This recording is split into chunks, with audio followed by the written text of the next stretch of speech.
well, why don't we get started? Good evening, everybody. Everybody who's here in person enjoying the pizza and soft drinks, and also those of you who are joining us remotely.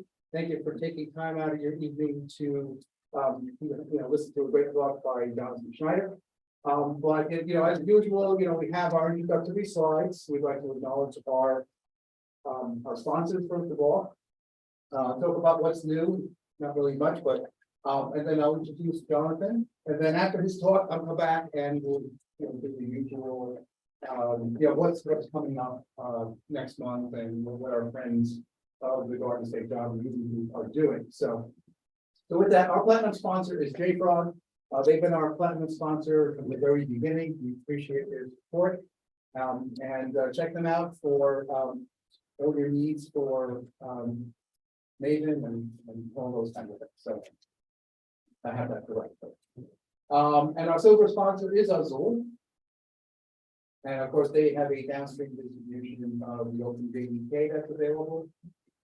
DevNexus is our partner, and DevNexus conference is coming up April 4th through the 6th. Barry Bird is going to be one of the speakers. Chandra Winter, who is should be here in a few minutes, he'll be also one of the speakers. So the Garden State Job Group will be well represented.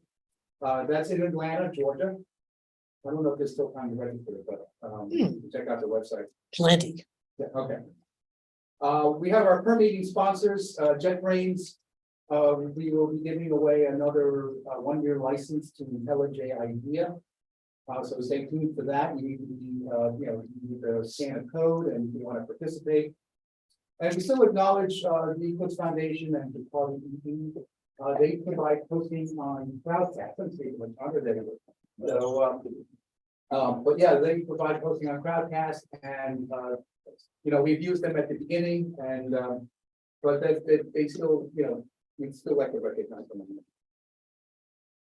All right, what's new? Not too much as far as I know. I kept a couple of things on here from last time. As you may know, the Garden State Java Group has adopted the Jakarta NoSQL and Jakarta data certifications. I'm a committer on both of those, so it's good work. It's I do have a test application that I like to demo. So that's hopefully in part of Jakarta EE 11, which is scheduled for next year, first quarter, but next year this time. And there's also a guide to contributing to Jakarta EE that was initiated by Reza Rahman, who was our speaker last month. So with that, enough of hearing me again. I'd like to introduce Jonathan Schneider, who, I need to acknowledge the fact that, we making a pit stop on his way back to Montreal to head home. So it was like perfect timing. So we appreciate you coming to visit with us tonight to talk about OpenRewrite, which is something relatively, new to me. I've seen references to it, so I look forward to learning more about that tonight. So Jonathan is a co-founder and CEO at Modern. It's a pioneer of continuous software modernization at enterprise scale. He founded OpenRewrite at Netflix and went on to found the Micrometer project as a member of the Spring team. He's also the author of SRE with Java Microservices from O'Reilly, and is an Army veteran and a 2-time Bronze Star recipient. So thank you for your service on that, and we appreciate it. Nobody ever knows. Nobody ever knows. But the micrometer is an instrument which you mentioned that. So I guess. Yeah, and then it's when you create comments like the moderns and the Darren, I'm like, They only did. So that first is, I'm sharing, right, and then, Just stop sharing, but leave your mic the way it is. okay. Awesome. All right. thanks, Mike is good. I'm, I'm gonna. if you can, if they can hear Mike and you're, Oh, man, that's the one slide. oh, we've got a couple over there. There was a whole. But just do what you normally do, just share. Because you can be heard through that, Oh, it's fine. I think, I hope. Is it you picking up sound? I don't know. We'll see. We'll do it. This is for sure. I mean, another possibility is This way we'll be sure. We'll see if this echoes now. Nope. mute this one and unmute yourself. Okay, yeah, I'll do that.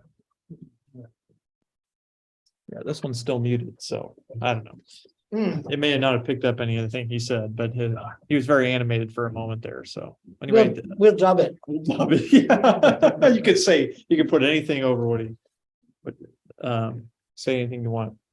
Well, yeah, thanks folks for having me here tonight. I'm here to introduce I guess it's been several years in the making, but I think it's been just the last couple of years we've been really talking about it in the open quite a bit.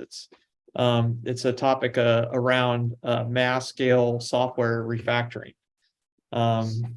It's, seems like a crazy sort of subject. So I'll give you a little bit of the background. First, like what are we seeing in industry as a whole? They're seeing really an explosion of source code under management, especially at larger institutions. The first company I ever worked for out of school was a small insurance company, middle of Missouri. They had 70 engineers. They've always had 70 engineers. 10 years from now, they're going to have 70 engineers. They just hire people coming out of the University of Missouri. It's the same, population coming and going all the time. When I left that company in 2014, they had 40 repositories, 40 source code repositories, 70 engineers. Today they have 70 engineers. They have 1,200 repositories. We've seen that kind of growth at a lot of places. Worked with the bank many years ago when I was at Pivotal. They had about 7,000 applications built on top of Spring Boot, which sounds like a lot. I thought it was ridiculous at the time. The beginning of last year, they had 17,000.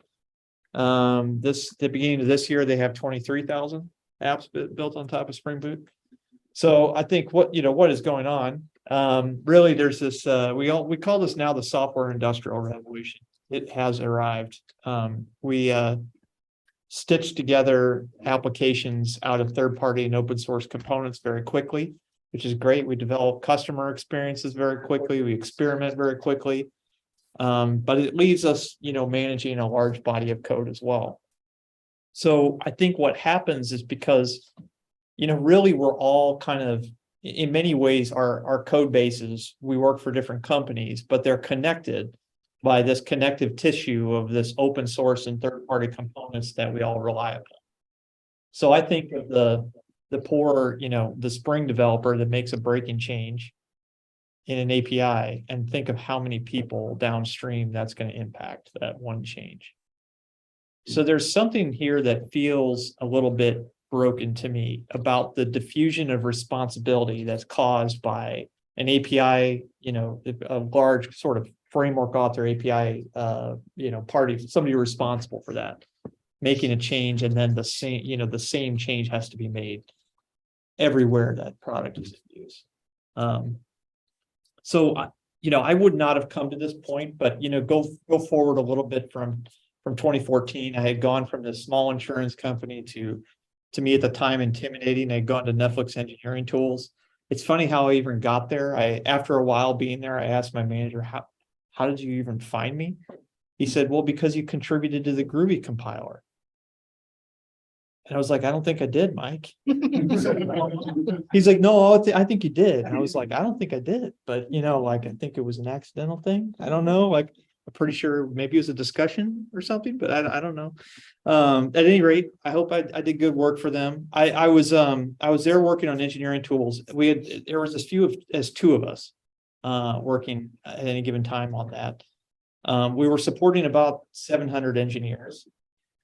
And we had these kind of company-wide initiatives that would come and go. We were trying to move from Java 6 to 7 and 7 to 8 when Oracle's not a platinum sponsor, are they? No. Okay, that's great. We're working on it. Yeah, so Oracle changed their licensing. Okay, never mind then. Yeah. But they changed their licensing, so there was a big panic moment, inside the company, like we got to get off, right? We got to get, we got to move forward to Java 7 and 7 to 8 very quickly. And so we were trying to push that initiative. We would try to change the internal framework that applications were built upon and try to push that change forward. But Netflix at the time had this culture they called freedom and responsibility, which meant that central teams couldn't impose any constraints on what product engineers did. It was kind of an extreme position to take, but think like a security engineer for Netflix couldn't just say, here's a critical vulnerability you must fix.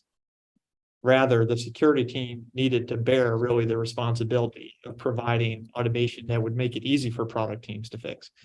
Similarly, the monitoring team couldn't impose a specific set of alerts, over here in kind of languages and build tooling, we couldn't impose constraints on what language version they were using or so forth.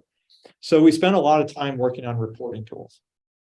How can we surface an issue better for everyone so that they want to move forward? And we did some extreme things. We colorized Jenkins output.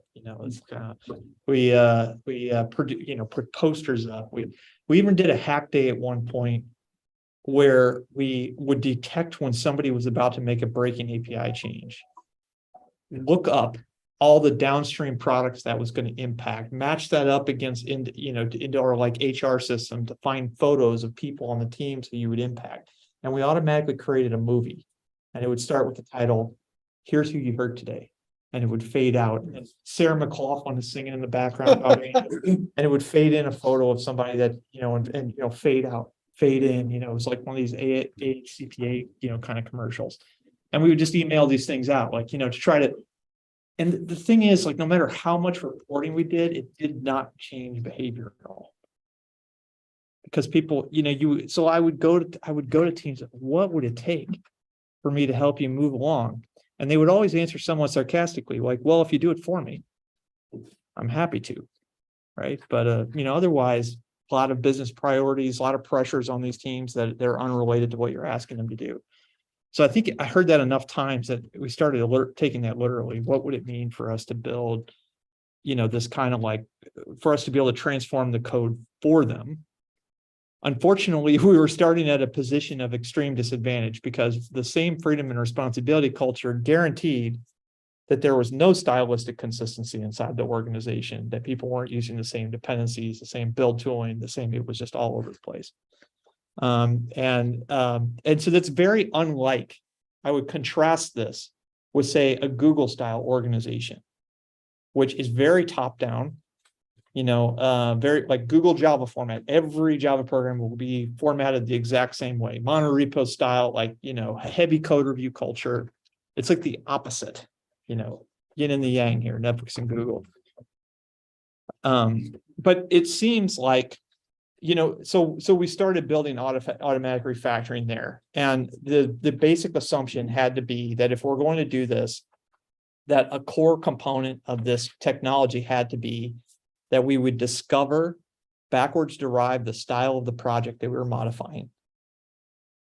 And then as the change is being applied to the code, that the change would be massaged to look idiomatically consistent in the context of each project that it was being inserted into. And that's how we would get people to come along to us. So an analogy here would be like, we think of these fixes as like transplants that we're putting into these various bodies of code. And if the bodies of code don't recognize that fix or that transplant as its own, it rejects it, right? So it's like organ rejection disease, This is the way developers are. It's a social engineering problem.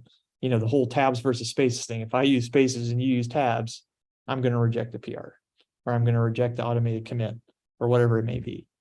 So that was kind of a core premise when we went into it. Also, if you want people to just trust and begin to just like accept the change without thinking about it too much, which accelerates the process of getting something done, then there cannot be any false positives. So these were two core requirements of an early solution. And I'll show you in a little bit how some of this looks ultimately. But even then, the act of like getting people to accept automated change it's a huge social engineering problem.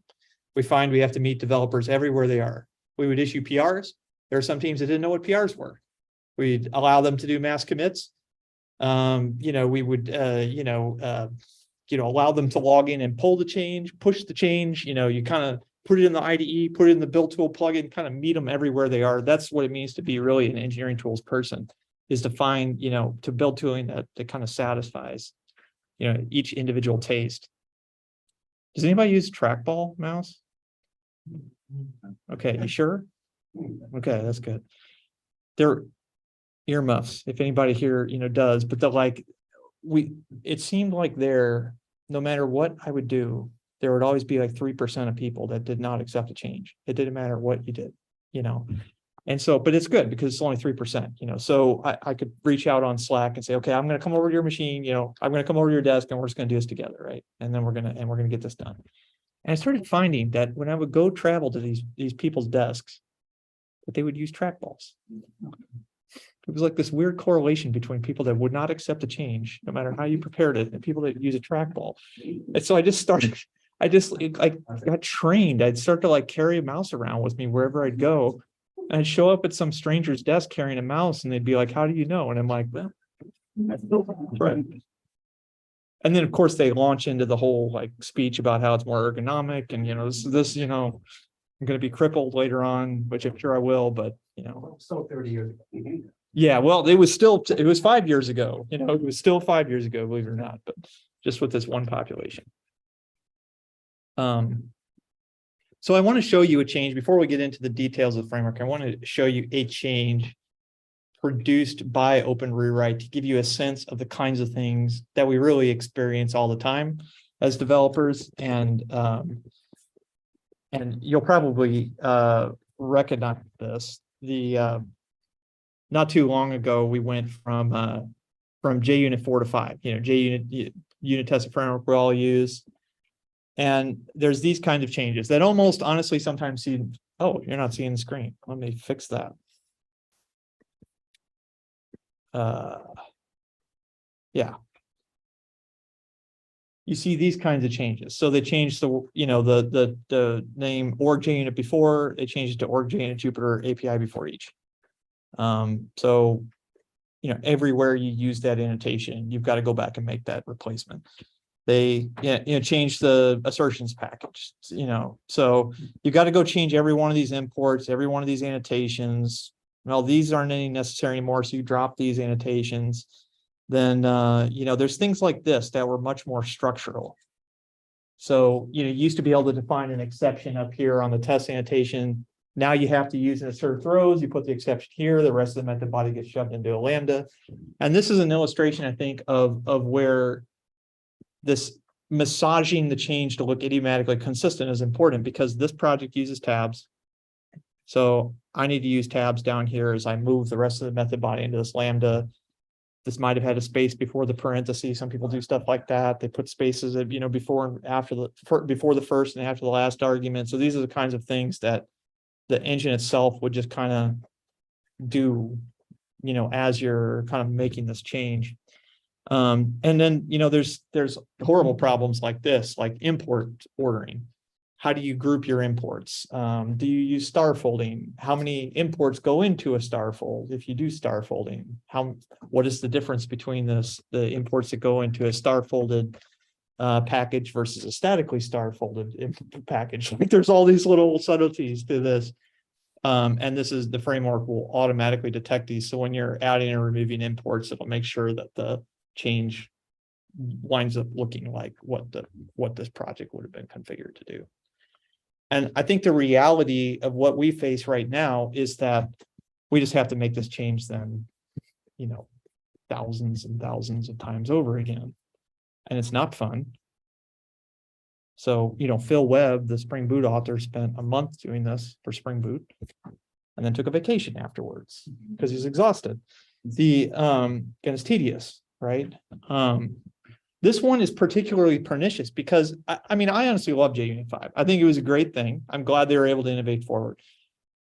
But interestingly, you know, like JUnit 5 was required, it's Spring Boot 2.4, right? That's when they kind of like made the cut. Okay, everybody's got to move to JUnit 5. So if you're on Spring Boot 2.3, you can't go to 4 unless you go through and you do this exercise. Every single test you've ever written.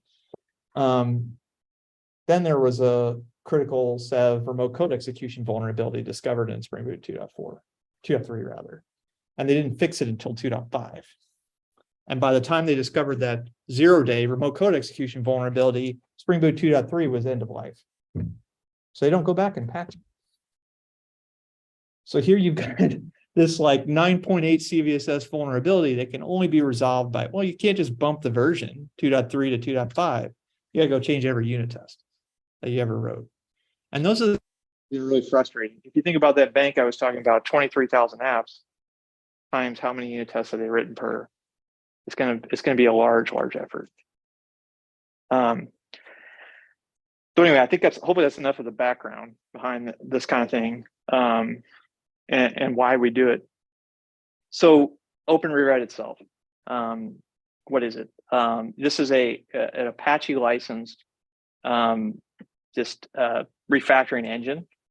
It's OpenRewrite. We write what's called recipes, and recipes encapsulate particular units of transformation.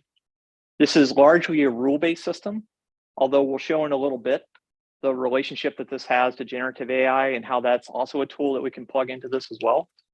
But every recipe that my team writes, we Apache license and put in this project. We encourage framework authors to write recipes and put them in the project. So Spring Team has a couple people working on this. Red Hat has a couple people working on this. Oracle has had a couple people working on this.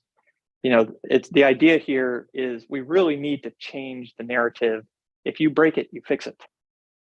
If you're a framework author and you're making a breaking change, you owe your community the fix. Otherwise the diffusion of responsibility here is really lopsided.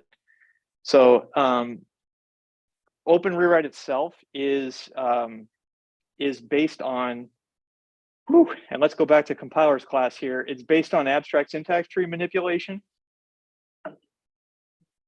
Oh yeah, that's a good idea. Yeah, that'll work. We'll put it up here way off in the corner. Did that help? How? Oh, because it's this one. It's this computer.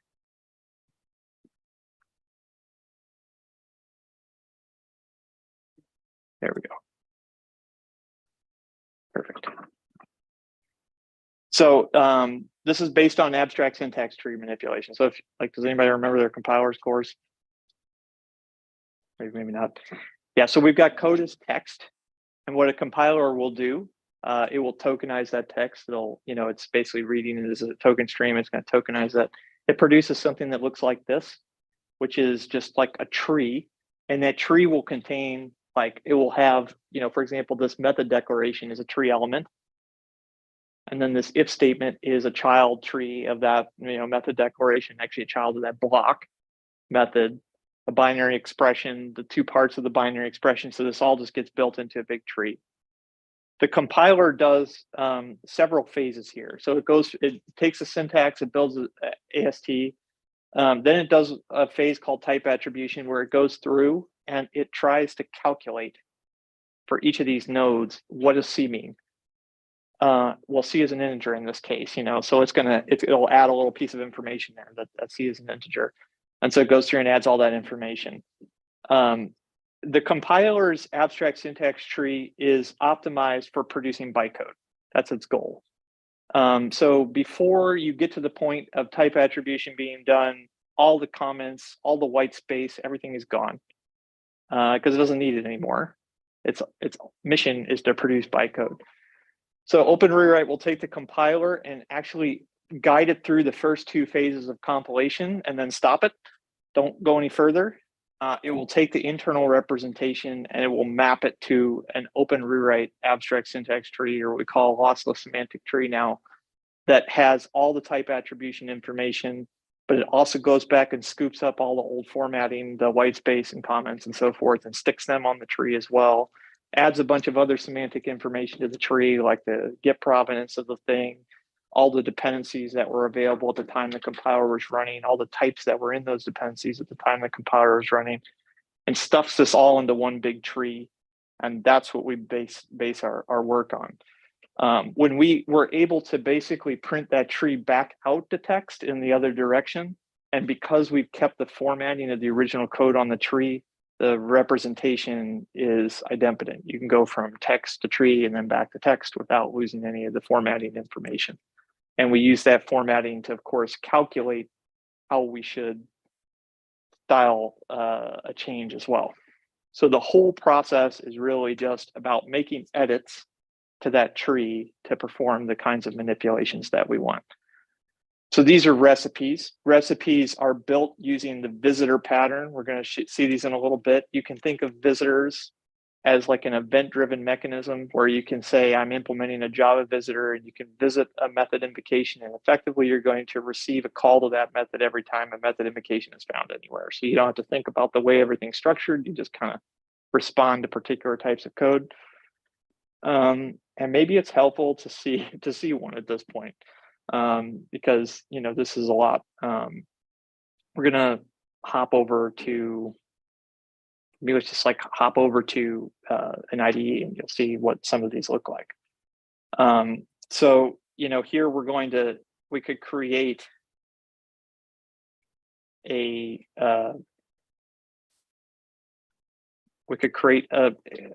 recipe. And a recipe, the key idea here is a recipe is just a program. It really is just nothing more than that. I could implement, a Java visitor here, and then I could say, visit literal, for example, and effectively this would stop on every literal that exists. This is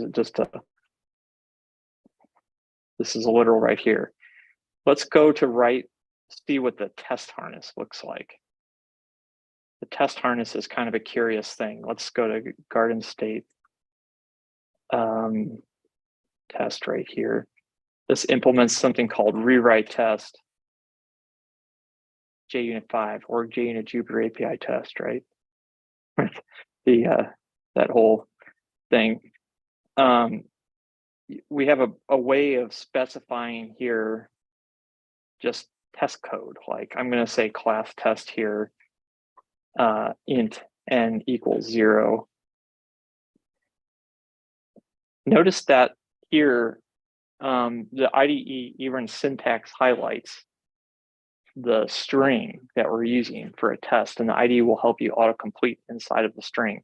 This is a neat little trick that if you add a language annotation on a method declaration or that you have, you can instruct the IDE that it's to expect code of this type, and it'll actually help you write it inside of it, which makes it easy to build frameworks like this. Yeah. So that annotation, I'm just going to come a little bit closer so people can hear the question. Yeah. That annotation is part of IntelliJ. Yeah, it's a very That's thin. built into IntelliJ. It's a Maven dependency you can use, or JetBrains annotation, very thin, and it disappears, of course, at runtime, so it doesn't get in your way. But here I'm able to assert that if I were to run this right now, it'd pass because I didn't make any change here. Yeah, I've just I visited this, but I didn't make any modification yet.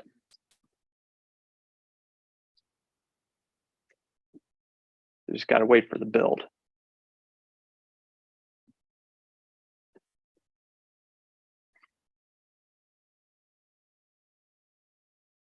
We're getting there. Here we go.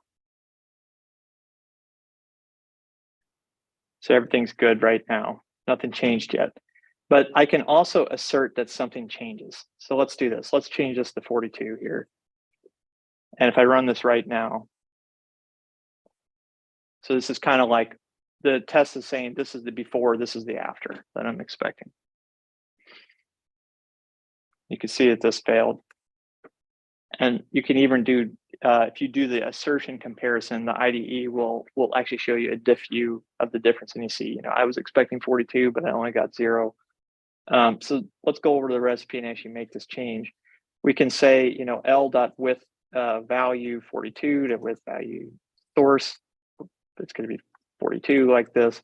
And the reason this looks like this is because you could have actually written this like 42L or 42. There's different ways of writing, so it's like, what is the actual text you're looking for here, where this is the inferred value.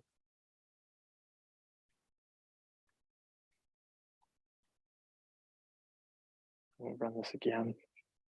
Hopefully we got it. We didn't get it. Oh, I didn't define a recipe that I'm running. So up here I can say defaults, spec.recipe, new garden state recipe. Let's run this one more time.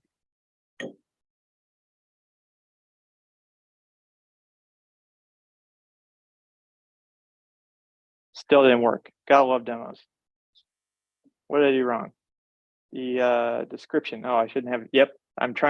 We try to provide really good description text. I should have known better. And we make the test framework, guide you to the right thing so that people that are, reading this recipe later know what it's supposed to do. Okay, and now we got it this time. So we've kind of just asserted really simply that 0 got changed into 42. The really important thing here, I think, about making these like recipes programs is that you have the full power of the language at your disposal. And if you're a Java developer, you don't have to learn like a new language or anything. There's a lot of scenarios that I have not anticipated that people are doing. And so if we were to build like a declarative syntax for refactoring, like a SQL-like language for refactoring, it would have been limited to those things that we have considered in advance. I was with a bank in Wisconsin a few days ago. We actually have a Terraform AST as well. And what they built or what they wanted was a recipe that not only made the change to the Terraform code, but once it was done, it would take the resultant file, actually do a Terraform plan against their live cloud environment as part of the recipe. They just make an API call. And if that Terraform plan made a destructive operation, if it had a destroy in one of its plan stages, they would just back the change out and just set it off to the side. But they were trying to add a configuration to improve their security posture to 3,400 apps. And what they didn't know is if I make this change, Terraform is this like annealing system. I don't know what it's going to do. Is it going to, if it does a destroy or a destructive operation, it's going to result in downtime. If it just does a little modification on instance, it won't. So it's like, rather than trying to solve everything at once, what if we just wrote the recipe, but as part of the recipe, we ask Terraform what it would do if it's a non-destructive operation. They just commit all across 2,000 repositories and they're done. Now let's go back and think about the other 500 or 1,000 or whatever and make a plan for those things, but like we really like to have this bias towards action, which is, are we better off for having 2,000 of the 3,000 apps done than we are to overplan and not get anything done? And I think that's always been the kind of goal here. We had another organization that used Launch Darkly feature flagging quite a bit. If you've heard of feature flagging, it's this idea of putting in, kind of like exploratory features that you can toggle on and off. And, if things aren't going well, you just flip it off real quick, or you divert a certain population of your users to the feature and not the others. But the problem with feature flags, so they're really great for, kind of dipping your toe in the water and getting an experiment done. The bad thing is that once that experiment's over, you've got this kind of wasteland of code left behind that, that's behind feature flags that may never be used again. So they actually wrote a recipe that made an API call at the beginning, said, launch darkly, what feature flags are unused, go to and rip the code out. And whenever I found the code, I delete the flag and launch darkly at the end of it as well. Yes. Okay. A lot to take in. Well, quickly. Do I understand then that there's code that included int n equals 0, and now it includes n equals 24? It flashed by fast, and I didn't see the. Oh yeah, there's unfortunately when a test passes, there's nothing to see. This is the assertion here that this is the before expectation and this is the after expectation, and only if the code is actually changing it to 42. So if I say 37 here instead, this test down here, you'll see it. The new IntelliJ IDE, it always switches off of the console. Makes it bad for demos. Sorry, JetBrains, Platinum Silver sponsor. It's a good move. 3742, so it's, yeah, if it succeeds, it succeeds, but that's the goal. So really we've been building, since this is you can see they're programs, right? And programs are built for encapsulation. if you're going to like gain a lot of like sophistication, it's going to happen through encapsulation. So in OpenRewrite, we build a lot of base building blocks. We call these like change method name, for example, or change method target to static, or remove unused imports, or add a dependency, or upgrade a dependency. So all these building blocks exist. So a lot of common functionality can be achieved in this way. And I think for this part, because I want you to see how you can assemble building blocks into bigger things, I'm going to flip over to the public Modern service that my company runs now, that we run, and we ingest every night over 10,000 repositories of open source code, about 300 million lines of source code. And we really test our recipes on this, and we also try to push change and help open source communities to move forward through this as well. So if I hop over here to just, this is like the catalog, we call this is all the recipes that are kind of pre-built. So let's start with something simple. I mentioned this change method name, right? Being, or let's do something a little bit different. Change method target to static. Some recipes, because it's a program, you can have it have constructor arguments. It can have required inputs. And wherever a recipe has required inputs, we render it as a form here. And so I was at an insurance company a couple of weeks ago, and they wanted to do this, Java lang system get property. They don't want their developers to use system.getProperty for reasons that are entirely their own. They wanted to be able to mock out the system environment, whatever it is that they wanted to do. But it's hard because new developers keep coming in. They don't know this. So they want to say like, no, I want you to use our internal wrapper instead, system properties, whatever it may be.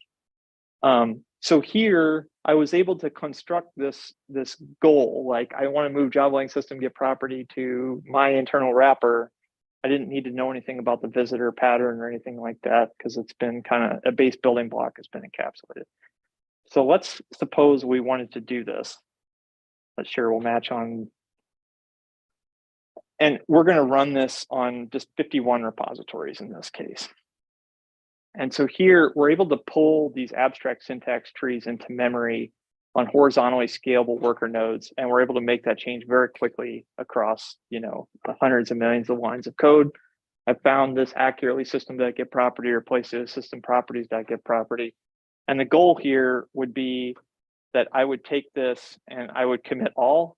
And here my name would go on a direct commit to 25 repositories, just like that. So, we see this inside of organizations now where they will take, say, like they're trying to do some migration, or they're trying to fix a security vulnerability, or fix common static analysis issues. And a developer that works on a team that has 900 repositories can just kind of run it on everything and commit all. Rather than having to clone each one of those repositories to their machine, make the change, do the commit message, push it up, clone the next one, and so on and so forth. That would be the goal. But when I talk about encapsulation, this looks like, this was like I encapsulated a small unit of behavior. What about Spring Boot, something like Spring Boot 3? This is a lot of steps. So recipes can chain other recipes. And so you can build up higher and higher units of behavior. Like to migrate to Spring Boot 3, I also have to migrate to Java 17, which means I have to migrate to Java 11 if I'm not there yet, which means I have to do this JAXB, like Java X to Jakarta migrations, which is really rough on a lot of organizations. To move to 3, I have to move to Spring Boot 2.7. I have to move to 6, to move to 5, I have to move to 4. Have to do the JUnit 4 to 5 migration. So we're stacking these recipes and bigger and bigger and bigger units of work. And the vision I want to see here is, imagine if every library author, to move from Mockito or JUnit 4 to 5, you have to move from Mockito 1 to 3. So what if the Mockito author took responsibility? I made a breaking change, I provided a recipe. Then it's that much easier for the JUnit author to provide a recipe. Then it's that much easier for the Spring Boot author to make a recipe, and so on and so forth. So, we work with framework authors to try to code this ecosystem to make it easier for people all around them. Yes, sir. This is going to be like That's right. Can you Yeah. repeat the question? Yeah, so the question is, are these recipes open to everyone? And yes, the recipes we are genuinely Apache licensing every recipe that we write. And because like we all need to come together, like, Spring Boot authors need to do this, JUnit authors need to do this. I do some of this. We had a security researcher working with us last year that was fixing security vulnerabilities in open source code at scale. Had the second most commits of anybody on GitHub last year because he just kept mass committing like zip slip vulnerability and like these sort of things. And that's, there's just so much code out there. This is kind of the task in front of us. So I know this has been a lot, but I also kind of want to tie this to AI because that's a hot topic of the day. So what I've shown you is a rule-based system. And I went out, we can talk all about this offline if you like, but I went out and did fundraising for this along with my co-founder. And boy, it was not easy to do fundraising for a rule-based system in 2021 and 2020 when everybody wanted to hear an AI answer. We've kind of come to the conclusion that, generative AI for these kinds of things is difficult because I'll show you here in a moment, but we think of generative AI as a suggestive technology. You can provide the same inputs and repeat the same operation 10 times and get different answers. It is not a stable system. So it is amazing for things like Copilot, which I use every day. If you aren't using it, happy to chat about that as well. But for single point suggestive applications, I'm in the IDE with the cursor at a position and I want you to suggest forward to me. It can save me a lot of time typing. But what we're doing here is we're looking at, say, 500 million lines of code, and we want to authoritatively go fix every point of this. And that really tends to kind of bend you a bit more towards a rule-based system whose accuracy can be guaranteed.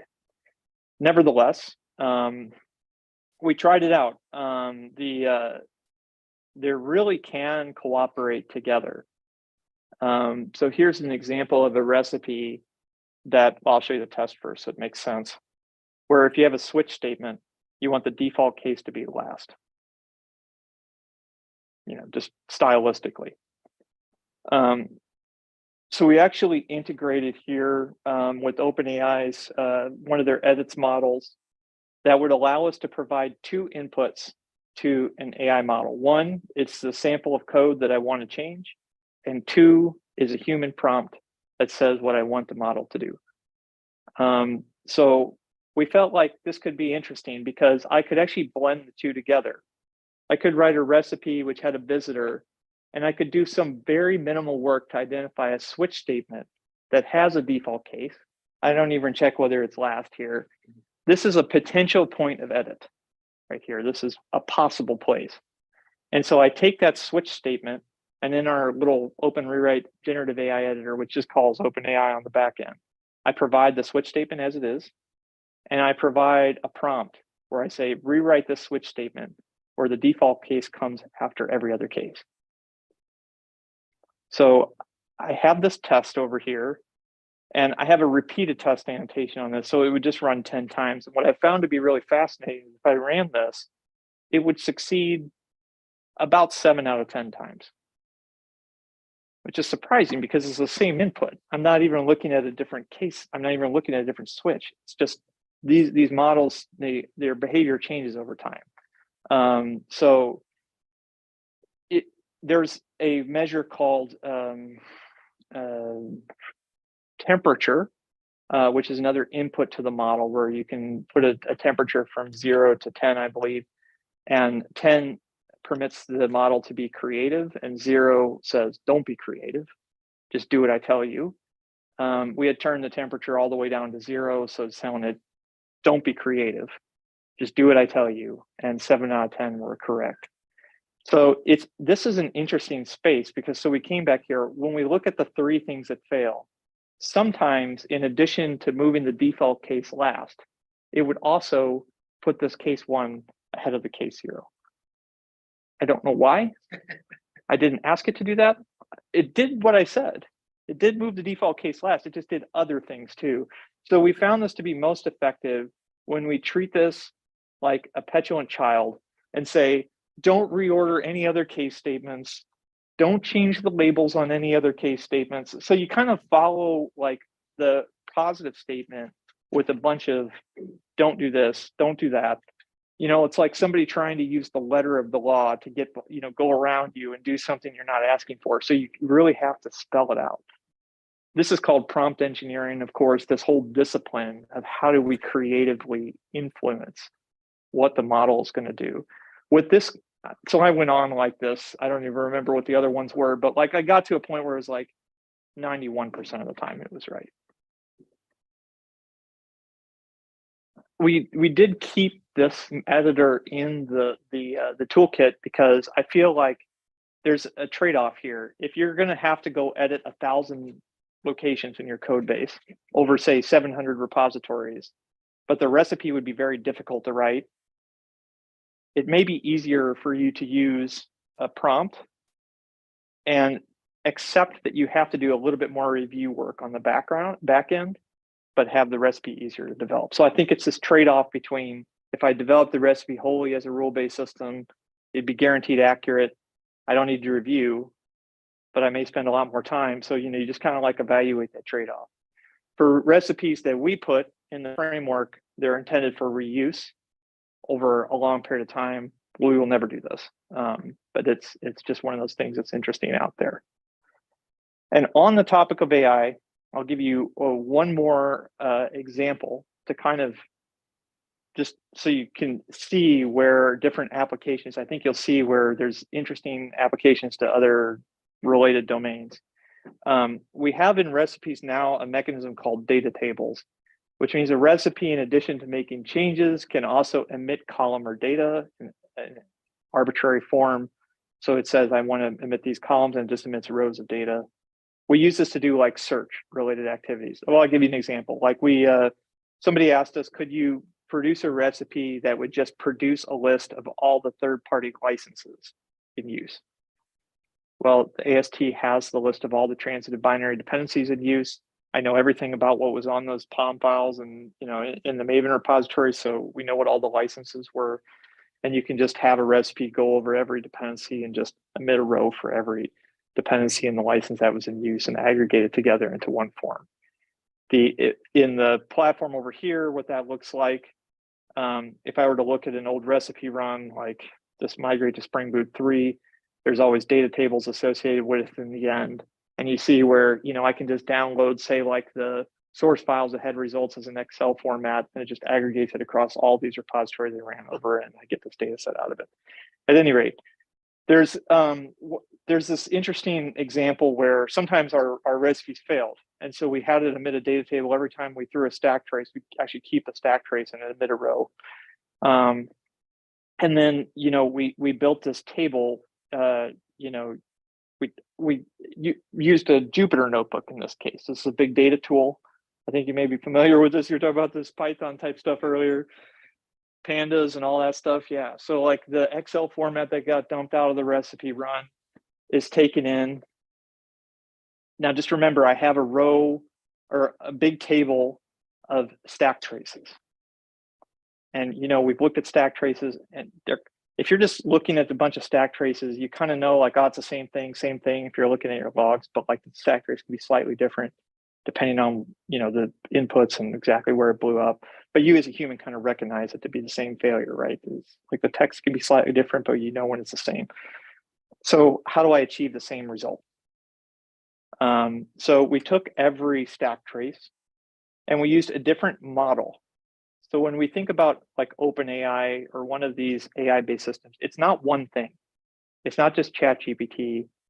There's a series of models that all have different inputs.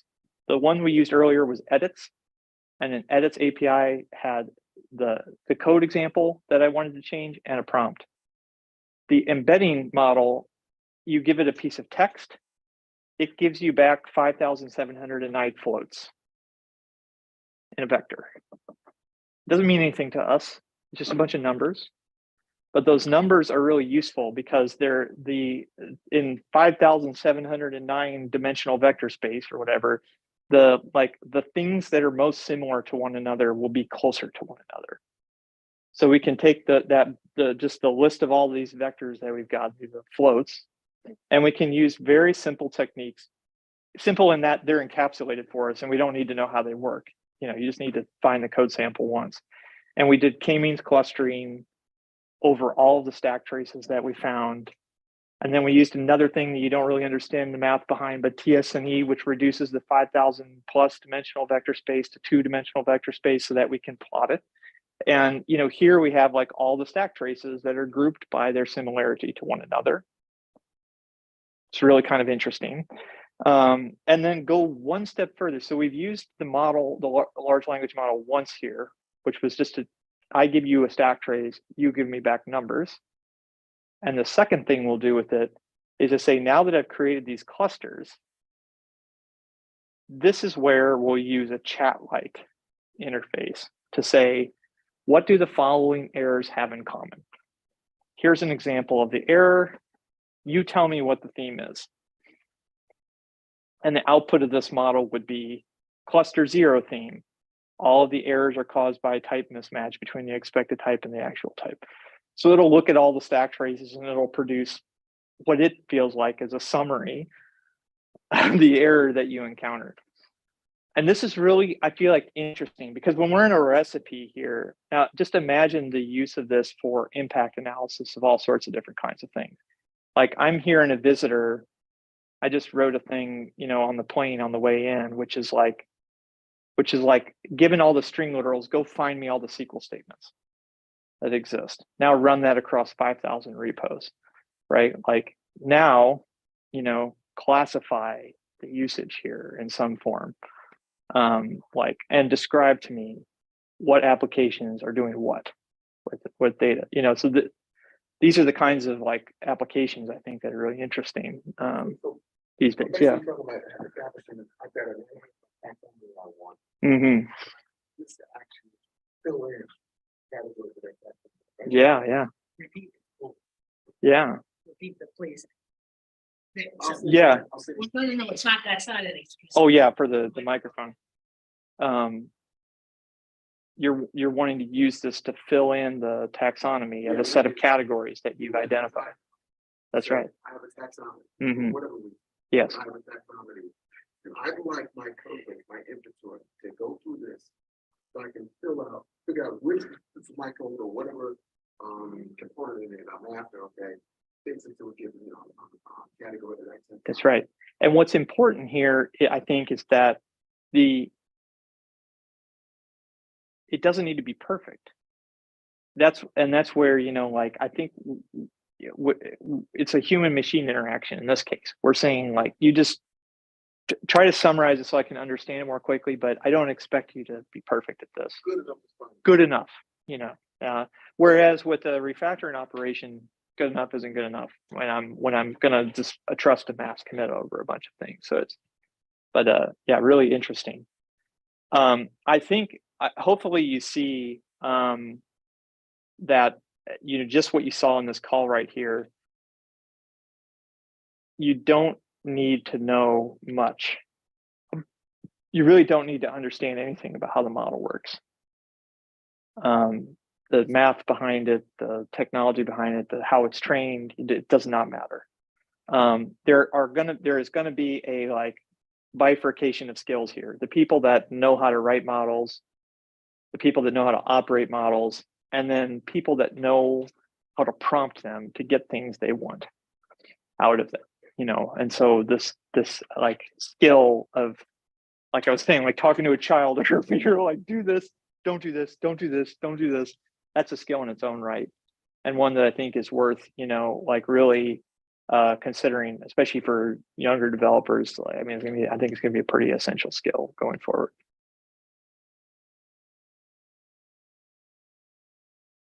Hopefully this has been interesting. I'm gonna pause there and just Stop sharing yeah, screen. absolutely. Yeah. So, yes, sir. Repeat. I'll repeat. If it's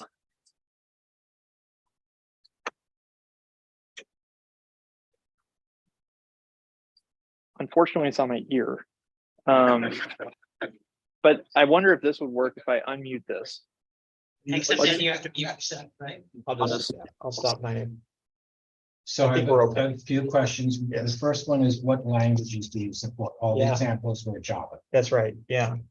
So what languages do we support? Yeah, so far, we did start with Java. You're trying to start in a place where it's a big, relevant topical area. We expanded first to the like easier things. Well, we thought were easier things. Infrastructure as code, JSON, YAML, XML, properties, Terraform wound up being horrible as it turns out. But Cobalt, we added, believe it or not. Is there a lot of COBOL code out there? There's a ton of Cobalt code out there. Wow. And honestly, the when you think about like refactoring applications of COBOL, and we've talked to plenty of organizations that do this quite a bit, is there's two key problems. One is impact analysis. I'm thinking about changing something. I have no idea what it's going to impact. So a common example of this, I have a copybook. I have a pick 8 somewhere. I want to change it to a pick 10. What am I going to break? So being able to kind of track that through. Yeah, well, and then making the change is something we started doing too. It's just, you can refactor this to pick 10 and go hunt down all the cases where it's used and change them all too. It's also like a multi-language impact analysis problem, which is like, where is Java code calling the COBOL program and what data is it supplying to it? I mean, there tends to be this kind of like population on either side of the wall, like Java developers, COBOL developers, and there's this like where they interact is a gray area. So that's been interesting. When we set out to build the COBOL AST, I'm a typical engineer that makes bad decisions. I think, it's a procedural language. How hard can this be, right? Like Java, can anybody guess how many AST model types exist in the Java language? I mean, like to count them up, if statement, for loop, method declaration, literal. Anybody have a guess? Don't be shy. 100. Okay, 100. Anybody else? 38. Oh, Surprisingly few. Very recursive language. It's slightly ticking up. Anybody guess what COBOL is? 1,600. Yeah, it was crazy. Yeah. The poor guy we had working on this, whenever he would work on this language, he would be like, okay, bye everyone. I've got to shut down Zoom, and I've got to shut down everything else on my machine. And like he just disappeared for a while. Yeah, be careful what you commit to as a developer. Especially contractually, but anyway, so the other languages. So what we started working on TypeScript last year, and what we discovered actually has the same AST model as Java, even though they look different in printed text.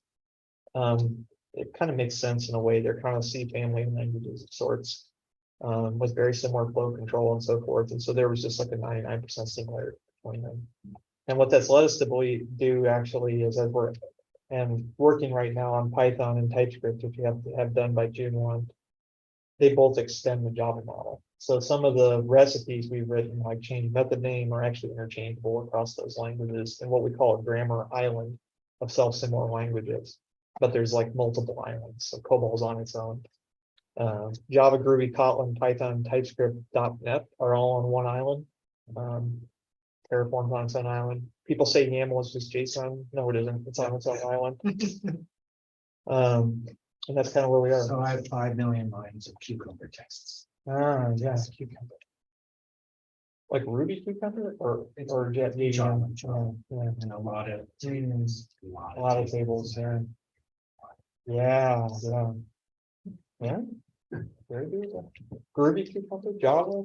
Which Java? Yeah, very good. So I change the step def, and then I too many people. Very upset.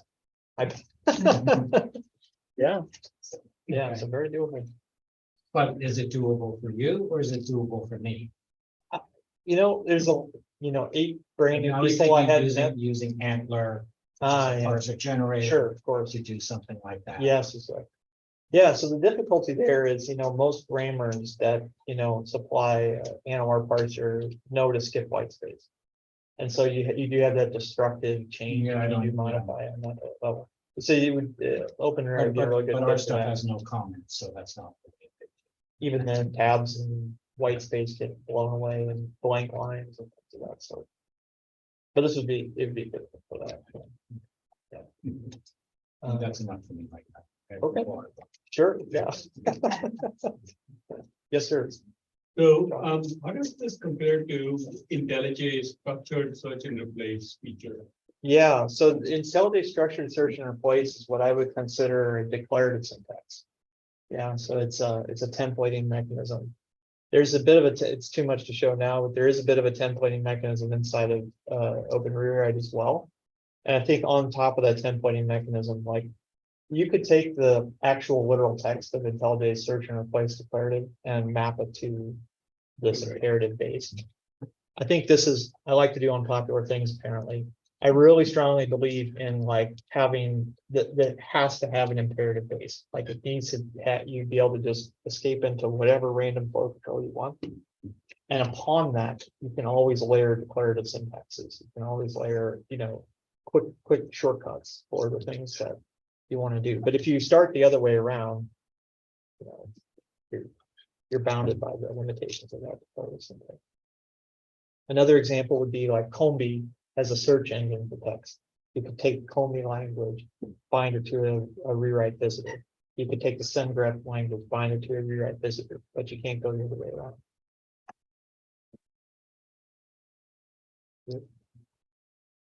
Good, yeah. Sure. But how about context?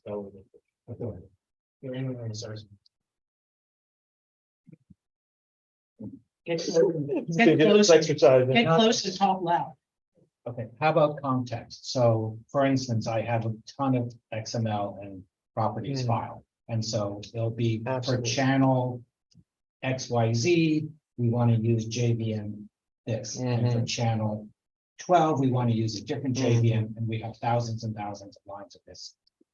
Wonderful stuff. And I have a ticket that says change the version for these 73 channels, but not the other 5,000 channels.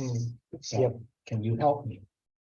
I think I understand the question to be like Context. context from say properties and XML files that are co-located So somewhere with the source. the channel root name up is here and eight lines below is a JVM version. Yeah. And there's another channel Yeah. identifier and so on and so on and so on. Yeah. So there's a lot of facilities inside of recipes to do like we have the like a cursor messaging system inside of here where you can put. If you're showing code, you should show. Oh, your yeah. screen.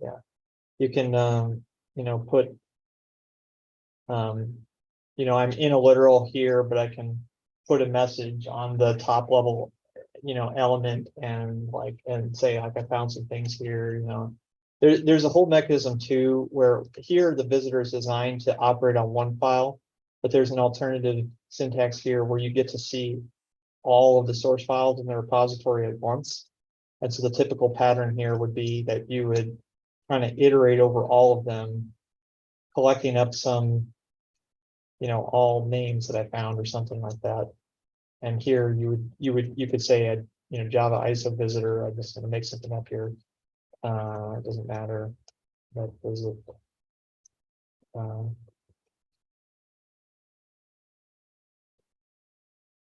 And so I could say that, all names dot add literal dot get value or something like that.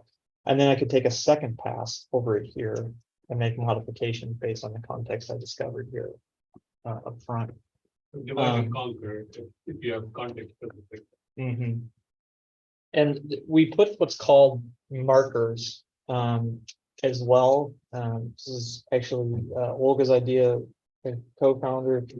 I'll show you an example of a marker, which is actually, we use them for search. We say markers are just like little pieces of metadata you can hang on an AST. And for certain kinds of markers, like search markers, we'll actually render them in a diff or in this kind of output. So in this case, we found like this found at, I just hung a little non-visible thing on the AST, which is like, I found this thing here. So the other things we do with markers on every, so say you've got a Java source set where you've got a POM file, you've got source main Java, you got source test Java, you got a bunch of properties files, you got this whole thing. On that POM file, we'll put a marker called Java project, which has the project name on it. On every Java file that's in that same project, we'll put the same Java project. In everything in source main Java, we'll put a Java source set main marker on it. We'll put on all the test ones, a test source set marker on it. We put a Java version marker on it. So the recipe could say, I want to use, like instance of pattern literals, but only if the whole underlying source code is already on Java 17. So you can use the context of those markers to make certain changes. And these contexts are nested, I mean, Yes.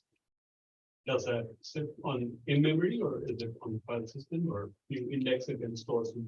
Yeah. So with rewrite, and by the way, docs.openrewrite.org, there's a Gradle plugin, there's a Maven plugin, so you can run recipes directly on a project using those kinds of things.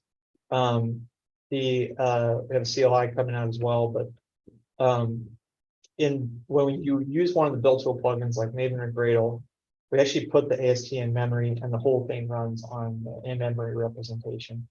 There's a lot of work that's gone into how we referentially deduplicate things in memory, because when you look at one method invocation in code, if I look at this, get value right here, and I look at the colossal semantic tree behind this, there's probably 5 million vertices hanging off of this. Because we actually have a method declaration, the type that defined that method, all of its other methods, all of its arguments, their types, all their methods, all of that. So where that gets useful going deep is something like this one's really handy. Find usages of deprecated methods. I like to pick on Spring. Let's look at all subpackages of Spring and see where their deprecated usages are. And let's point this at Spring repositories. We'll see how hard it is for them to keep up with their own deprecations. And we're finding lots of them, right? And they probably don't even know realistically. We can find these inside of Java docs too, by the way, but they'll so get module prefix was deprecated at the time this was compiled. But this method right here may be coming from a concrete class where the deprecation was actually on a super interface, 3, 4, 5 levels up. So by having the type attribution information be deep, you can find things like that, which you never know otherwise. Yes, sir. I'm not sure if you mentioned it. You've just spoke about C#. Do you support C#? And if you do, does it work with .NET as well? Yeah, so we got a lot of Question? things. Yeah. So do you support C#? Does it work with .NET as well? We're ambitious folks. We're committed to being done with like C# and .NET by the end of this year. But again, from what I can see, C# belongs to the same grammar island as Java. So a lot of the base building blocks we've written for Java work automatically. It's really nice inside of the JVM too, because usually you write like a Java visitor recipe, and then it works automatically on Groovy and Kotlin, even though those things look very different sometimes. And for Gradle, interestingly, which is either Groovy or Kotlin, most recipes are written using Java visitor because that's the kind of common substrate of both of those, and it works on both of those as well. Are there other grammar islands that I would have heard? You mentioned things that are isolates. I don't know. I don't know enough yet. So the C grammar island is the one that you, Yeah, I imagine Lisp. Yes. Yeah. Yes, sir. So what can't you do? So I for don't. instance, That's a great question. What that's can't not you do? your question. What I've you got a can't do. Big file that has a class name. Well, just ask the Graal VM team. A lot of uses of reflection are statically determinable. Not all, but a lot of them are. but it's possible. Yeah. I think the things that I like to say that there's creative activity in software development and there's non-creative activity. I don't want you to do one of those JUnit migrations by hand. That's whenever you can kind of specify what the set of instructions you would do to do something, even if it seems like a lot, you can usually do it with the recipe. But I will not take a COBOL program and magically turn it into a Spring Boot application running on a cloud. I know there's companies that purport to do that and have for a long time. I think that this leads to a lot of frustration and dissatisfaction. I think, but the line can be a bit blurry. So I will not take a struts application and automatically turn it into a Quarkus application running on Kubernetes. They have very different state models, but we had a organization we were working with that wanted to take 3,000 EJBs and turn them into Spring Beans, and they did have a sequence of steps that made sense. Like I would implement the remote interface with the Spring Bean, then I would go use it as much as possible, then rip out the super interface, and like, so they kind of broken it down into a series of migration steps, and that was possible. So yeah, the idea is wherever it's creative enough. I don't think I would never make a promise around. And ultimately, I got into coding because it's like an art, and then we kind of get drugged down by these awful things like that. Yeah. So once you make your changes, how do you test it? Yeah, and that's also so once you make your changes, how do you test it? The we try to say, a program is like a recipe is a program, and it's only as good as its test. So recipes that are run frequently enough tend to get battle tested in the same way any other software does. But I think we just sit alongside the software delivery lifecycle. We let the developer make a commit to 5,000 repos if they want, but then the change is going to pass through their normal software delivery lifecycle, testing processes and PR processes and code review and so forth. And that can still be laborious, but they were also going to have to make the change. So you're just trying to, do as much as you can to help.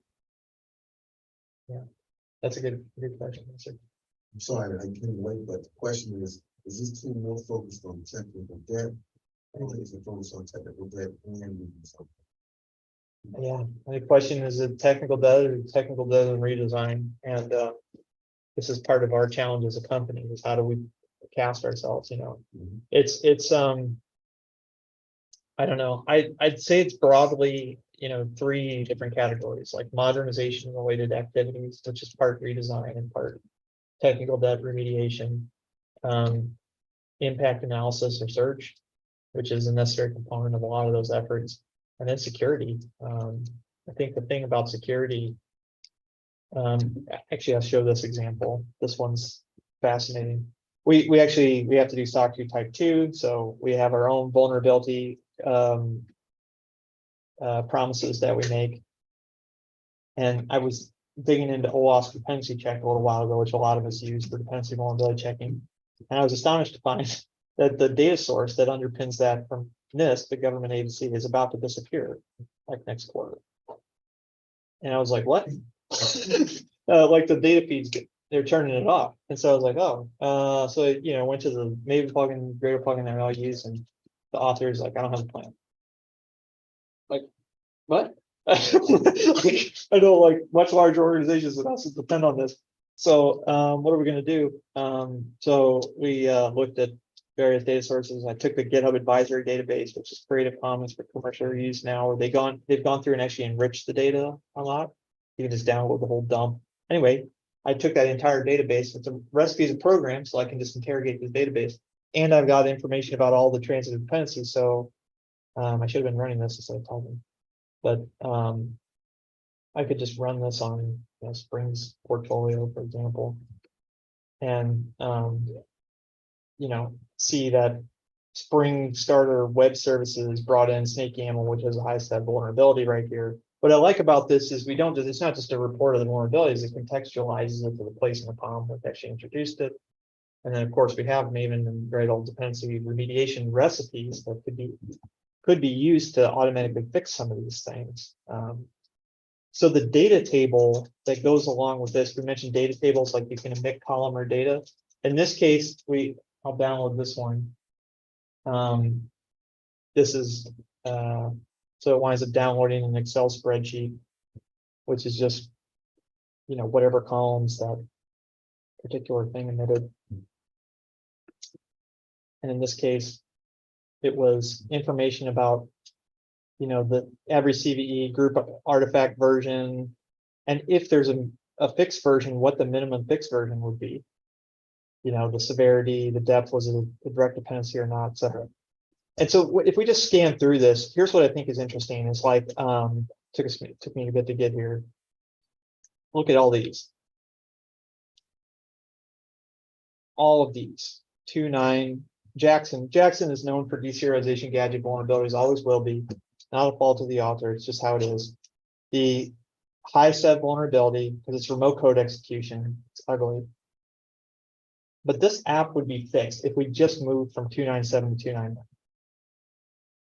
And we've all worked with Jackson for 10 years. We know that Tattoo is never broken. Backwards compatibility inside of a patch release. So I would just say, like, let this recipe, just every single one of these, where if I just rev to a later patch release of the minor I'm already on, I fix the vulnerability. Let's just clear those off the board, right? But then some of these, remember this one we talked about earlier, like Spring 2.3.9 had this remote code execution, but Spring Boot 2.4 is the one that did the JUnit 4 to 5 migration, and the minimum fixed version is in 2.5.12. So that's not a dependency bump, right? That's you go run that whole recipe that involves a JUnit, Marquito, Spring Boot, all the properties got to move, all the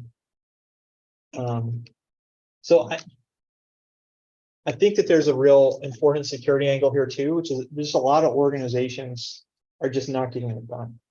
We have a lot of scanners out there that are telling us there's a lot of problems. We're just not getting it done. So I'd like to help with that too. That's a big part of it. So, out of curiosity, do you maintain some sort of a repository where you have all the changes that's associated with migrating from Spring Boot 2.x to 3.x? Yeah. And that's there. I hope the naming is fairly obvious. That's just like in rewrite Spring. Okay.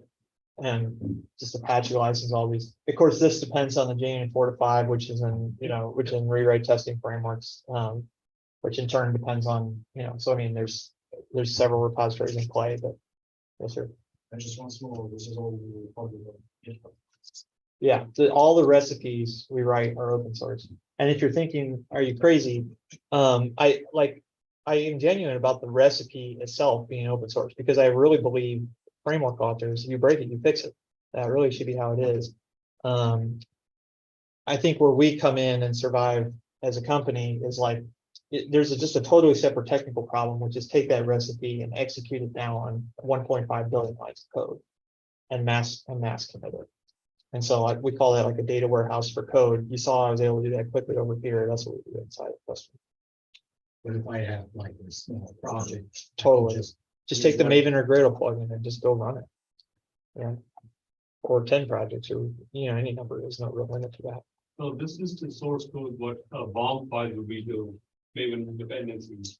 Really good. I'm glad you asked that. You're talking about S bombs, I guess. Yeah. Let me. So sorry, repeat. This is the source code, what a bomb file would be to Maven dependencies. Interestingly, in this lossless semantic tree, we're calling it, we actually have the POM file too, plus all the transitive dependencies as they were resolved at the time, plus all of the types that were in all of those dependencies. So recipes are able to make branching decisions, and we've done this a couple times where it's like, don't do this, but if Guava was on the class path, replace it with this. If Commons Lang was on the class path, replace it with this. If otherwise, do this slightly more verbose thing. So they're able to conditionalize themselves in that way. I really think the lossless semantic tree here, because it contains all the code plus the dependencies plus the get metadata, is really like a super SBOM that's designed for remediation. Whereas an SBOM right now is kind of just designed for nagging people.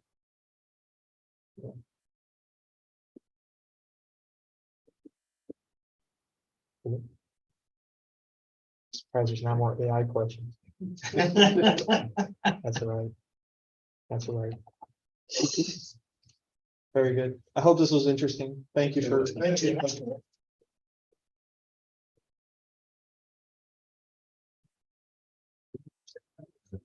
I gotta get, oh man, I got skip sitting there. No, don't close that. 'Cause you're- My co-host. You mute and unmute, Okay. unmute this fellow. This guy's and unmuted. mute yourself. And I've already left, but I was a co-host. You're So. okay, yeah, okay, I guess. So, before everybody arrived here today, you know, when Jonathan was here, I'd asked about, there's something else that is based on OpenRewrite, and I looked, one of the other Java editors on InfoQ wrote about Spring Boot Migrator. Oh, And that was based on OpenRewrite. So that was what I was trying to recall. So I see. Yeah, So that was back in September. Yeah, very good. We should get something else written though. Yeah. Yeah. But yeah, absolutely. And you know, InfoQ always likes to have external authors contribute technical articles on various things. So they'll get reviewed by one of us. And, you know, so yeah, good stuff. Yeah. All right. So I need to find my. What do I need to find? Oh, wait, here we go. I have to share the screen. Oh, no, there it is. Awesome. All right, so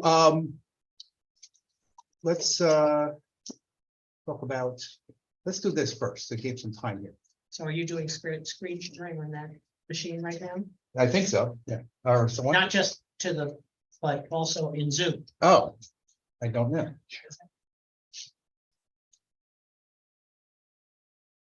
Where's it? Here's it. And Oh, wait, no. do screen wait. share. Yes. Come on. So. There we go. That's it.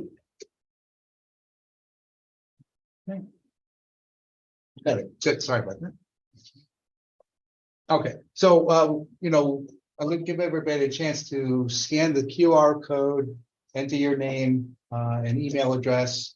And also, if you'd like to be on our distribution list, you know, to do that, and then you know, while you're doing that, I will go through the rest of the slides. So, everybody have a chance to do that yet? I know some of you already have a license, or and by the way, there's a 6 month. One of our rules is that you can't win a prize for another 6 months. So. All right, so I'll put it up again anyway. So first of all, thank you, Jonathan, for coming out. Thank you. And upcoming events, yeah, this is, you know, that first one with the Java Day. We still need to work on that. That's why the big asterisk is there. And then the Trenton Computer Festival next month. I was told that I was probably a little bit vague on this. So I'll, right, Barry's shaking his finger at me because he's the one who actually told me. So there are 2 full days on this. So the Saturday event is Trenton Computer Festival. There is a small, maybe $15 charge to get in, and there's a suite of talks that run all the different skill levels, right? From, you know, beginner, how to use Windows 10 or something like this, to more esoteric type talks. And there's a banquet at the end of the day. There is an extra cost for the banquet, but it is a fun event. There's a keynote speaker. So I know Barry's is a speaker at this, and myself and one of my ExxonMobil work colleagues run the Object-Oriented Programming University. 2 talks on Java, 2 talks on Python, and then an Ask Me Anything session at the end. And then my coworker has a, since the theme is electric vehicles, he has a Python application that would read the scan tool data into Python. So too bad I'm talking, otherwise, you know, I'd be able to go to that, because some of you may know I was an auto tech in my previous life, but that was years ago. But the day before is the TCF IT Professional Conference. And this kicked off in 2006. I took over as chair last year, and this is on March 17th. And this is the one where I mentioned that, for students, it's a $40 entry, but for developers working for a company, for example, this is a actual, cost-effective conference, for your company to send you for the day.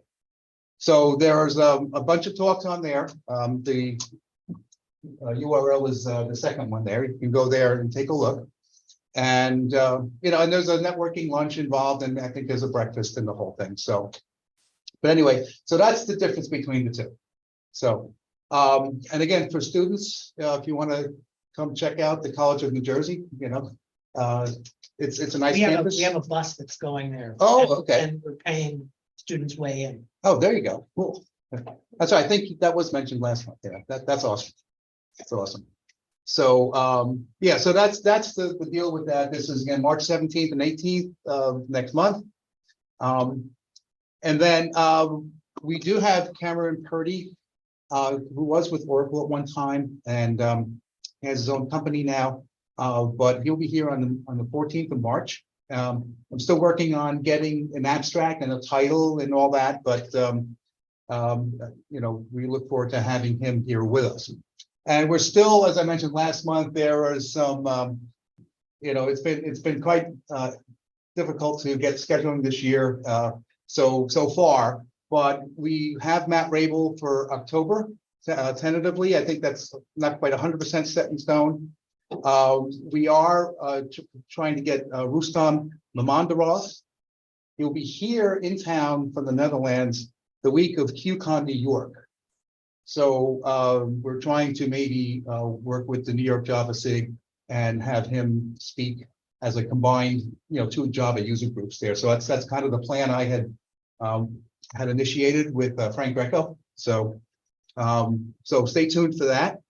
Mala Gupta, she's a dev advocate at IntelliJ, or I should say JetBrains. Baslor Rahman, who's another InfoQ editor. He has a top 10 Java features talk, and I thought September might be cool because JDK 21 will be coming out that month. So let's see, and Trisha G, she was in New York recently. I reached out to her. She'll let me know if she'll be back in the New York area. I just thought of Neil Ford. He works for ThoughtWorks. I've seen him speak over the years. Awesome. I'm going to see if I can get his email address.